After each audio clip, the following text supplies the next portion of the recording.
કે સાંભળો સાથ, અવસર આવ્યો છે હાથ, આપ નાખ્યા જેમ પહેલે ફેરે, વળી નાખજો એમ નિઘાતજી. મહામતીજી પ્રાણના સ્વામી કહેશે કે હે સુંદર સાથજી, યાદ કરો કે ત્રીજા બ્રહ્માંડમાં પહોંચવાનો શું અવસર આપણને પ્રાપ્ત થયો છે. કહેશે મહામતીજી પ્રાણના સ્વામી કહેશે કે આ ત્રીજા બ્રહ્માંડની અંદર પહોંચવા માટે માટે અવસર આપણને પ્રાપ્ત થયો છે. હે સુંદર સાથજી, આપને જેવી રીતે પહેલી વાર વ્રજમાંથી રાસમાં જતી વખતે પોતાના આત્માને પરમાત્મા શ્રી કૃષ્ણના શરણોમાં જેવી રીતે સમર્પિત કર્યો હતો, તેવી જ રીતે જાગણીના બ્રહ્માંડથી અને પરમધામમાં જાગૃત થવા માટે કહેશે કે પોતાના આત્માને ચોક્કસપણે સમર્પિત કરો. કે જેવી રીતે આપણે વ્રજની અંદર ગયા હતા, રાસની અંદર ગયા હતા, ત્યારે જેવી રીતે આપણે કૃષ્ણ પરમાત્માને પામ્યા હતા, એવી જ રીતે કહેશે કે શ્રી કૃષ્ણ પરમાત્માના શરણોમાં તમે સમર્પિત થઈ જાઓ. સુંદર સાથજી કહેશે કે સુંદરબાઈ આપના માટે આવ્યા છે આણી વારજી, એ આપણાને અરગા ન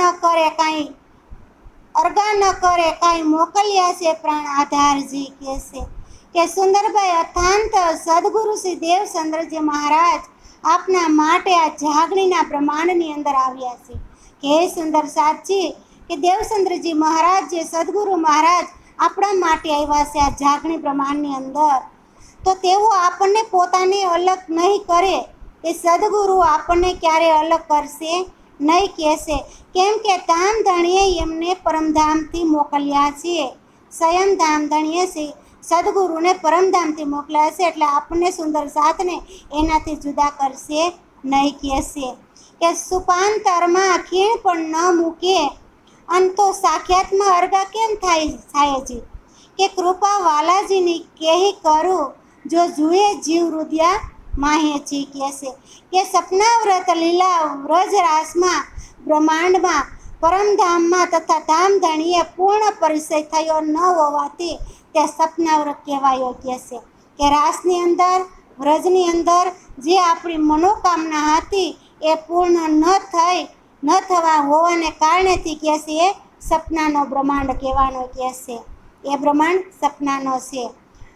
પણ પ્રિયતમ ધણી શ્રી કૃષ્ણએ બ્રહ્માત્માઓને ક્ષણ માત્ર માટે પણ અલગ કર્યા જ નથી. કહેશે સ્વયં શ્રી કૃષ્ણ પરમાત્માએ બ્રહ્મપ્રિયાઓને ક્ષણ માટે અલગ કર્યા નથી.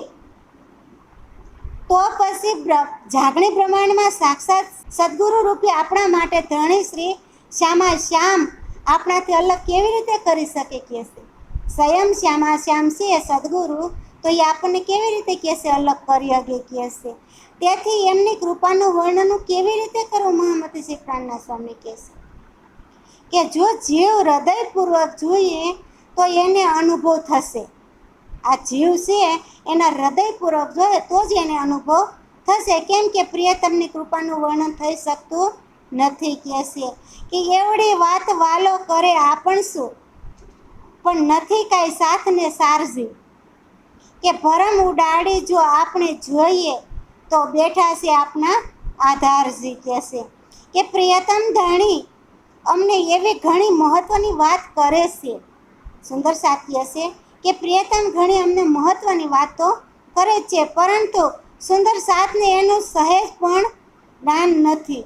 સુંદર સાથને સહેજ પણ કાંઈ લેતા નથી. ધણી સદગુરુ આપણે ઘણી વાતો કરે છે, પણ સુંદર સાથ માથે કાંઈ લેતા નથી. કહેશે જો આપણે આપણા ભ્રમને દૂર કરીને જોઈએ તો આપણે નક્કી કરી શકશું. આપણો જે અંદર મનનો જે કાંઈ ભરમ છે એ ભરમને જો દૂર કરી દઈએ તો નક્કી આપણે કાંઈક કરી શકીએ કે પ્રિયતમ ધણી આપણી અંદર બિરાજમાન જ છે. એવો નિશ્ચય વિશ્વાસ કરીએ કે પ્રિયતમ ધણી તો આપણી અંદર બિરાજમાન જ છે. અને સુપ્નાંતરમાં મનોરથ કીધા તો જીહાએ પણ વાલોજી સાથજી, અને સુંદરબાઈ લઈ આવેશ ધણીને ન મૂકે આપણો હાથજી. કહેશે કે સપનાવ્રત બ્રહ્માંડ વ્રજ રાસમાં આપણે જે ઈચ્છાઓ વ્યક્ત કરી હતી ત્યારે પણ શ્રી કૃષ્ણ આપણે સાથે જ હતા. વ્રજરાસની અંદર જે કાંઈ ઈચ્છા આપણી હતી એ પૂરી કરવા માટે શ્રી કૃષ્ણ પરમાત્મા આપણી સાથે જ હતા કહે છે. અને ત્રીજા બ્રહ્માંડમાં પણ સુંદરબાઈ શ્રી રાજીનો આવેશ લઈ અને સદગુરુના રૂપમાં આવ્યા છે કહે છે. સદગુરુ રૂપમાં આવ્યા છે. હવે તે આપણો હાથ નહીં છોડે. સદગુરુ સ્વયં આવી ગયા છે કહે છે. એ હવે સુંદર સાથનો હાથ છોડશે નહીં કહે છે. કે તિલ માત્ર દુઃખ નદીએ આપણને જો એ જોઈએ વસન વિચારી, દુઃખ આપણને તો જ થાય જો સંસાર કીધશે ભારીજી. તો ધામધણીએ આપણે સહેજ પણ દુઃખ આપ્યું જ નથી કહેશે કે સુંદર સાચી. ધામધણીએ સહેજ પણ આપણને દુઃખ આપ્યું નથી. જો આપણને એમના ઉપરનો પણ વિશ્વાસ કરીશું તો આપણે એવો અનુભવ થશે. સદગુરુ ઉપર આપણે વિશ્વાસ કરીશું તો આપણે એવો અનુભવ થશે કે આપણે સંસારિક સુખોનું મહત્ત્વ આપીને એમના જ મગનમાં રહ્યા છીએ. આપણે સંસારની અંદર જ મગ્ન રહ્યા છીએ અને એમને સંસારના સુખને જ મહત્ત્વ આપ્યું છે કહે છે. એથી આપણે જ દુઃખોનો અનુભવ થાય છે. સંસારના સુખને મહત્ત્વ આપે છે એટલે આપણે દુઃખનો અનુભવ થાય છે. નકર સદગુરુ આપણે તલ માત્ર દુઃખ આપતા નથી. આપણે દુઃખ છે જ નહીં કહે છે. અને અંતર ધ્યાન સમયે દુઃખ દીધા એ તો આ શંકા મન માહી. અને એને સમયે સંસાર ભારી નવો કીધો કે સાથ દુઃખ દીઠા એમ કાય છી. કે રાસ લીલાએ વખતે જ્યારે શ્રી કૃષ્ણ પરમાત્મા અંતર્ધ્યાન થયા ત્યારે આપણે પરમાત્માને દુઃખનો અનુભવ થયો. જ્યારે શ્રી કૃષ્ણ પરમાત્મા રાસ રમતા અંતર્ધ્યાન થયા એટલે આપણને દુઃખનો અનુભવ થયો કહે છે. કે હવે મનમાં આ શંકા થાય છે કે આ મનમાં એવી શંકા થાય છે કે તે વખતે આપણે સંસારની મમતા આશિકતાને મહત્ત્વ આપ્યું હતું. પછી જ ખબર પડે ને, શ્રી કૃષ્ણ પરમાત્મા અંતર્ધ્યાન થયા એટલે સુંદર સાથને ખબર પડી કે અમે સંસારમાં જ હતા અને સંસારને મહત્ત્વ આપતા હતા, સંસારને ઊંચો ગણતા હતા અમે કહેશે. અને તો પછી આપણે ક્યાં કારણે દુઃખ જોવું પડ્યું? તોય કહેશે આપણે ક્યાં કારણે દુઃખ જોવું પડ્યું કહેશે. તો દુઃખતા કેમ ન દીએ રે વાલોજી, દુઃખ વાલોજી કેમ ન દે કહેશે. એ તો વિચારીને જોઈએ છે કે સાંભળે વસન તો જ રે સખ્યો તો માયા મુક્તા ઘણું રોયે છે. કે એમ તો પ્રિયતમ ધણી કોઈ પણ પ્રકારનું દુઃખ આપતા જ નથી કહેશે. પણ વાસ્તવિકમાં તાતમ જ્ઞાન દ્વારા વિચાર કરીને જોઈએ તો હે સખ્યો કે આ માયાને છોડતી વખતે આપણે ઘણું દુઃખ થયું છે. જ્યારે માયાને છોડવી પડતી હતી તો આપણને બહુ દુઃખ થયું છે કહેશે. તો આથી પરમધામનું વસનનું સ્મરણ કરવા માટે જ કે પરમધામની અંદર આપણે વાર્તાલાપ થયો તો એમાં ધણીને વસન દીધું હતું કે અમે તમને કોઈ દી નહીં ભૂલી. એ સ્મરણને યાદ કરવા માટે રાસ વખતે શ્રી કૃષ્ણ અંતર્ધ્યાન થયા હતા. કે જે આપણે કોલ કર્યો તો એ કોલને યાદ કરવા માટે એ રાસ રમતા રમતા શ્રી કૃષ્ણ પરમાત્મા અંતર્ધ્યાન થઈ ગયા હતા કહેશે. અને વસન સાંભળવાને કાજે મારે વાલે દુઃખ દીધા અતિ ઘણાજી. કે આપણે મનોરથ એ જ કીધા કે વાલે રાખ્યા મન આપણાથી. કે મૂળ વચન માયાવી દુઃખ જોઈને ભૂલીશું નહીં. આવું આપણે કીધું હતું ને કે તમે અમને માયામાં મોકલશો તો અમે ભૂલશું નહીં તમને ધણી, અમે તમને નહીં ભૂલી કહેશે. એનું સ્મરણ કરાવવા માટે આપણને પ્રિયતમે ધણીએ અંતર્ધ્યાન વખતે આપણે દુઃખ આપ્યું. અંતર્ધ્યાન થયા ત્યારે ધણીએ એને સ્મરણને યાદ કરવા માટે આપણને દુઃખ આપ્યું કહેશે. કેમ કે આપને પરમધામમાં તો દુઃખરૂપી ખેલ જોવાની ઈચ્છા કરી જ હતી. પરમધામની અંદર તો દુઃખ જોવું હતું, આપણે કીધું હતું ને ધણીને કે અમારે દુઃખરૂપી ખેલ જોવો છે, એ આપણે ઈચ્છા કરી હતી. તેથી પ્રિયતમ ધણીએ આપણની મનોકામના પૂર્ણ કરી, દુઃખ બતાવ્યું. જે આપણે માગ્યું હતું એ મનોરથ આપણા પૂર્ણ કર્યા એટલા માટે એમને દુઃખ બતાવ્યું કહેશે. કે આપણે માયાની વશ જ કીધી અને માયા તો દુઃખ જ નિર્ધારજી. તે સંભાળવાની કાજીએ સખ્યો વાલો પામ્યા છે અંતર્ધ્યાનજી કહેશે. કે હે સુંદર સાથજી, આપણે માયા જોવાની ઈચ્છા વ્યક્ત કરી હતી કે આપણે માયા જોવાની ઈચ્છા વ્યક્ત કરી હતી, અને માયા તો ચોક્કસ દુઃખ રૂપી જ છે. માયા જે છે એ તો દુઃખ રૂપી જ છે કે છે. અને આ વૈષ્ણવનું સ્મરણ કરવા માટે પ્રિયતમ શ્રી કૃષ્ણ પરમાત્મા અંતર ધ્યાન થઈ ગયા કે છે, કે આ વૈષ્ણવને યાદ કરવા માટે જ પ્રભુ પ્રિયતમ ધામ ધણી શ્રી કૃષ્ણ અંતર ધ્યાન થયા છે. અને અહીં કોઈ પણ અધખીણ એરે આપણો અને ન સહેલી શું હજી એતા વિચારીને જોઈએ શક્યો તો તાતમ ભાંજે સંદેહ જી, કે નહીં તો પ્રિયતમ શ્રી કૃષ્ણ અડધી ક્ષણ માટે આપનો વિયોગ સહન કરી શકતા જ નથી. સખ્યો વગન શ્રી કૃષ્ણ શ્યામા મહારાણી વગન સ્વયં શ્રી કૃષ્ણ પરમાત્મા રહી જ નથી શકતા કહે છે. એટલે કહે છે કે આપણો વિયોગ પોતે સહન કરી શકતા નથી. અને આ વચનો પર વિચારીને જો જોઈએ તો સખ્યો તાતમ જ્ઞાન બધા સંદેશોને મટાડી દેશે કહે છે.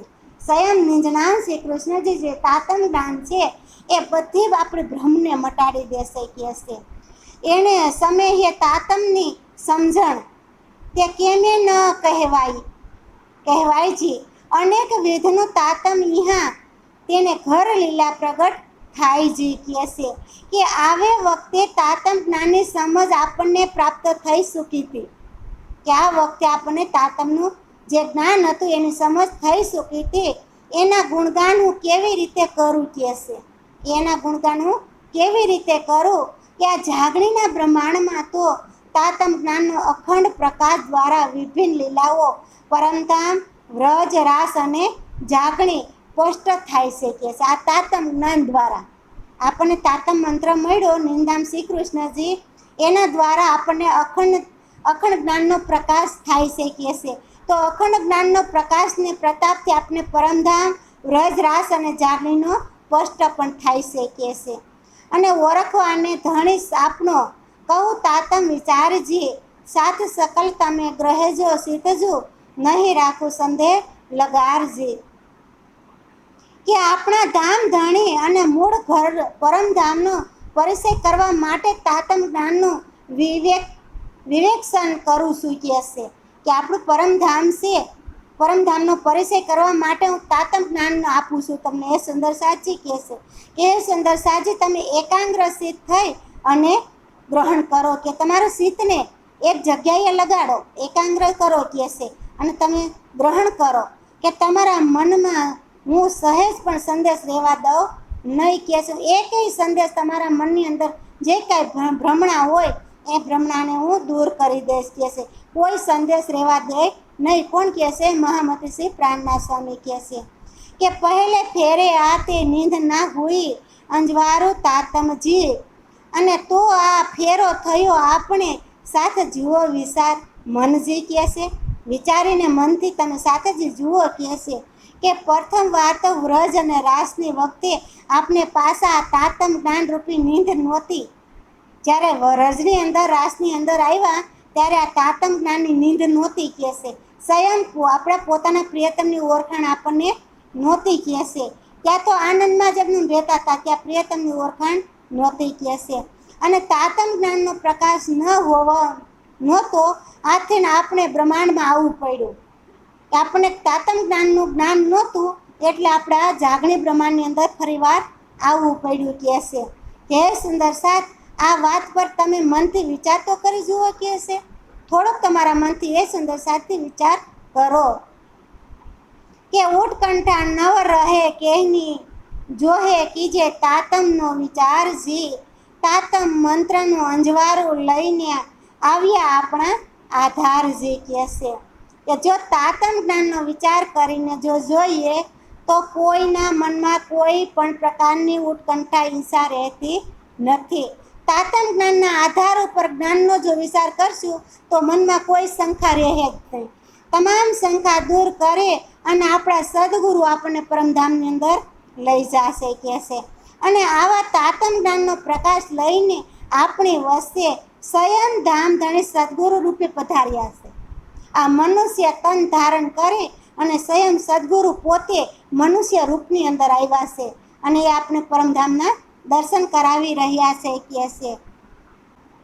કે એને અંજવારે જો ઓળખ્યા તો આપણા અતિ મણાજી કે શરણે લાગી કહે ઇન્દ્રાવતી વાલો ન મૂકે ગુણ આપણા છે કહેશે કે તાતમ જ્ઞાનના આ પ્રકારમાં પણ જો આપણે સદગુરુ ધણીને ઓળખી ન શકીએ તો માનવું જોઈએ કે આપણા જ ઘણી ઉપન છે કે આ તાતમ જ્ઞાનનો પ્રકાશ જ્ઞાન આપણને થઈ ગયું અને પછી આપણા સદગુરુને આપણે ન ઓળખીએ તો માનીએ કે આપણી અંદર કાંઈક અવગુણ ભર્યા છે, હજી પૂર્ણ આપણે પાયમાં નથી. આવો વિચાર આપણે કરવો જોઈએ કહેશે. અને ઇન્દ્રાવતી કહેશે કે ઇન્દ્રાવતી શરણોમાં પ્રણામ કરીને કહે છે કે હે પ્રિયતમ ધણી, તો આપણે કૃતંત કરવાનો પોતાનો સ્વભાવ જ નથી મૂકે કહેશે કે આપણા ધણીની અંદર એવો કોઈ ગુણ જ નથી કે આપણને મૂકી દે.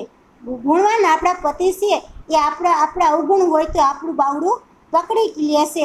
એવી જ રીતે મહામતી શ્રી પ્રાણના સ્વામી કહેશે કે જ્યાં સુધી સંસારની ગતિની અંદર આપણે રહેતા હોય છે ત્યાં સુધી પરમધામની પ્રાપ્તિ આપણને થઈ શકતી નથી. આવો સંદેશો મહામતી શ્રી પ્રાણના સ્વામી આપણને આપે છે. બોલો શ્રી પ્રાણનાથ પ્યારે કી જય.